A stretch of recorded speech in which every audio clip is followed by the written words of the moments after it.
Steve Morgan here, ABT, to explain something which is called sponsor karma. We talk about it a lot at ABT. If you're a naming sponsor of the event, one of your pro anglers or sponsored anglers does pretty well. Samaki BREAM Queensland Open, Jamie Mckeown, where's the Samaki logo? Front and centre, mate. Right there. It's a thing. Congratulations. Thanks, mate. $5,000 richer, and you first got your name written on Jeff, the trophy, in 2019. Yep. 2024 now. Is this a 5-year cycle that you're going to be perpetuating or what? Oh, I'll take it if it is. You take it? Yeah. Every 5 years is all right? Yeah, no worries at all. I've worked out I do the Open every sort of 7 years, so 5 years is good, mate. Yeah. Or if you could refine it down to 2 or 3 years, it'd be even better, wouldn't it? Yeah, exactly right. A dominant finish. You weighed 3.567 on day one, which was the biggest bag of the day. Followed up today with 5 for 3.805, which was the biggest bag of the day by about half a kilo. So you had a few close pursuers on the Gold Coast, but they all fell off today, mate, and it was a win by just over a kilo over Little H, who was fishing the same canals as you today, was he? Yeah. I leading out first. I went into the canal first, and I think there was 5 or 6 other boats that come up the canal after me. I peeled off into one of the arms and didn't see anyone until probably around midday. I saw Blake coming in where I was coming out, so... There you go. Yeah. So old Blake had your scraps. Yeah, pretty much. Let's start from the beginning, though. Let's start on the Gold Coast Day. You're pretty well known for fishing far northern canals on that Gold Coast arena, and it's normally good for a 3 kilo bag, but it over-delivered for you this time, 3.567 kilos. How did you get it done? Yeah, mate. Yesterday I was just throwing zip baits all day pretty much, and yeah, just churning through lots of numbers, caught fish early, and just caught plenty of fish all day. And I think Chris Lonnie had me pegged until I think I caught my last upgrade at 153 at right at the Paradise Point, right at the start. So it was close, and there were 7 people that had over 3 kilos yesterday. So within 500 grams behind you, 6 pursuers. Was that weighing on your mind today? And you said you didn't make the decision to fish in Raby Bay until 5 minutes before the start. Yeah, well, got to say a special thanks, Mark Sarek, that dropped me off some zip baits this morning at the boat ramp. So I was talking to him this morning, and yeah, I was not going to go into Raby Bay. I was going to go fish deep, and I was going to go fish crabs, and that's where I found them on pre-fish day.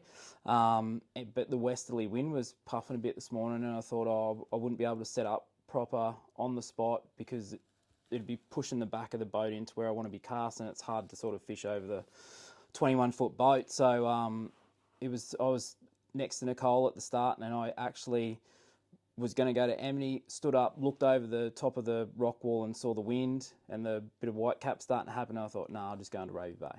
And retrospectively, great decision, because 1, you got 3.8 kilos in Raby Bay, but 2, you might have blown a bit of smoke on the way back, mate. How would that be if that happened while you were over the other side of the boat? I don't even reckon I would have got to peel because I went into the Raby Bay canals 2 minutes up the canal and turn it off for the whole day pretty much.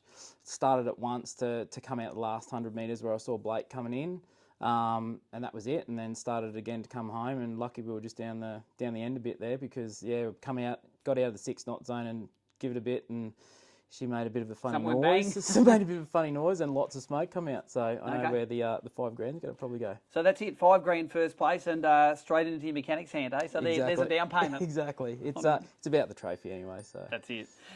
Let's talk about some of the tackle and techniques you used. Yesterday it was all cranking pontoons. Today a bit of top water and some cranking as well. What proportion?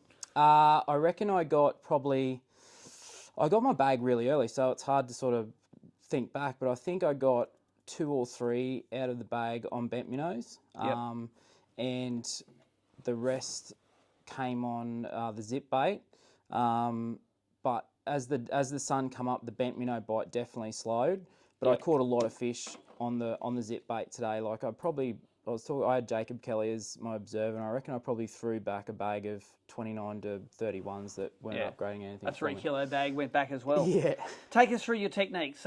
You've got one of the old Samaki, what's this, one of the C12s? C12s, yeah. So rigged up with a die with spin reel. What braid's on there? It's the X braid. It's the X braid upgrade, and it's the P.06, so it's the 14 pound. Yep. And what leader?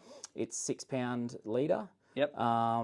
And yeah, just the zip bait with decoy hook upgrade, and that's it. It's really pretty basic. Take us through a cast, and we'll see it in the highlights. But take us through a cast and what you do. So casts cast the pontoon, you're sort of fishing parallel to the pontoon. With the wind today, I was sort of trying to fish a little bit out from the pontoon and throw up past it. So because the wind was sort of coming down that way, so I was trying to cast up into the wind.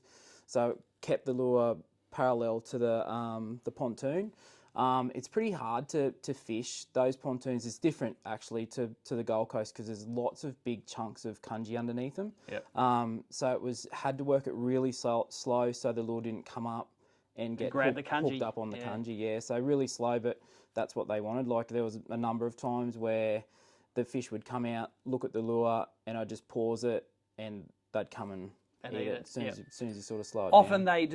they go the other way, don't they? Yeah. If they stop and have a good look at it, they can decide not to eat it. Yep. So that's it. So just throw it up, bring it down the face of the pontoon, and just being careful not to get it hooked up on the cungy. And that was they're either there or they're not. Take us through the bent minnow outfit and retrieve there. You've got I don't know what that colour, the generic colour is, a bit of a prawny sort of clear colour there, but tell us, this is one of the new Zing Extreme V3 rods. I ran a few of these this weekend. They get the job done, don't they? Yeah, mate. Yeah, so that's my favourite for the bent minnow. It's a 701, but it's a medium fast action. So for me, and everyone's different, but for me with the bent minnow, I want to be able to put a bit of hurt on them to get them out of the structure of the pontoons, but I don't want to pull the hooks. Sometimes you pull the hooks when you get stuck into them too much. Yep. So that rod's perfect for it's nice when you're fighting the fish. Like it's not too much to pull the hook out, but it's got enough to pull the fish out, sort of thing. So yeah, it's a great top water rod, that one. It's the 701. What's that? XL MF.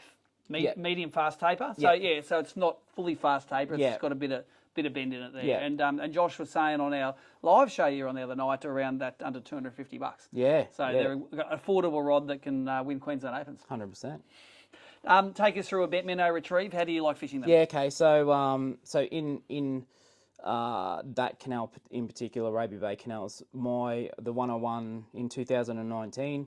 I fished bent minnows the whole time. We're in September or something then, so it was more of a top water bite. But what I like to do is, as I'm coming down towards the pontoon that I'm about to crank, before I crank it, I get a bent minnow and throw it up towards the walkway and bring the bent minnow out behind the back pole in the back corner. And any of the fish that are sort of sitting up under the walkway or behind the jetty will come out and have a sniff. And if they don't get them, you'll get them on the front with the crankbait. Correct. Yeah. So you're bending down, swapping rods. 100%.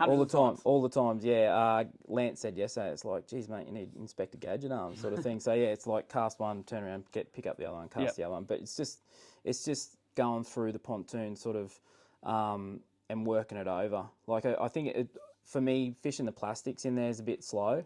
So I can work the bent minnow and work the crankbait really quick and then move on to the next one. Yeah, and get it done. And good thing about Queensland Open, boater only, you're not worried about your non-boater getting shut out because the non-boater is an observer with a camera. Correct. Yeah. So I had Lance Marsh yesterday and Jacob Kelly, and two great guys to have on the boat. So cheering for you when you catch them. Yeah. Saw some crazy stuff today, but it was it's really good to have someone there that's just like, oh, that's so cool, and it sort of relieved me today because I dead set thought I made the wrong decision going in there, and then I think second pontoon I pulled the a 31 or 32 out on the bent minnow, and then the boat right in front of it pulled the 33, and it's like, we're the right thing. We made the right decision. One more question. At the presentation, you were telling us about an interesting thing where a bream morphed into something else. Tell us that story. Yeah, so it was early as well, so I think I had a bag, but I had two small ones in there. So everything was over 30 except for two small ones. And this one come out and ate the bent minnow just sort of at the front sort of section of the, behind the pontoon, but it was at the front sort of side part. Yep. And yeah, it was a big one. Like would have been the kicker. It was well over a kilo, massive fish. Ate the bent minnow well and peeled off down across two front pontoons and nearly got me in under there and worked him back out. Said to Jay, was like, yep, got this one. And then he went deep, and it almost felt like one of the hooks pulled out of his mouth, and it always makes you a bit nervous when you feel that little bit of a tick on the line. So I sort of backed off and took it a bit easy and pulled him up, and he turned into a big cod. So the cod had grabbed the bent minnow out of the brim's mouth, yeah, shaken the brim off, and then so the hook's on on the back of the bent minnow were just straightened out, and the other one was in the cod's mouth, mate. So There it you was go. A downgrade. yeah, it was a little bit devastating at that stage, let me tell you. That's right. And because we had an observer, we know. I actually asked the observer, come on, it was a cod the whole time. He goes, no, I saw it. It was a big brim chomping on it. So, look, normally when you win an Open, all of those things don't happen and it all comes out right, but you're on the fish. It took Yeah, you mate. And when that happened, and I know we spoke about it at the Australian Open, it's like when you're going to win, cool things happen for you. Yep. And when that happened, it's like, oh, that's not a cool thing that just happened for me. So yeah, I thought my luck might have been turning. At the end of the day, over a kilo the win was, and you're $5,000 richer. Anyone you want to thank? Mate, Kate and Josh at Samaki, they've been outstanding for me for the last 9 years. Yeah, nothing's a problem. Call Josh up, it's like, need a couple of rods, mate, or anything. Yep, come down and grab whatever you need, line, whatever. And there's so much stuff that he's got there.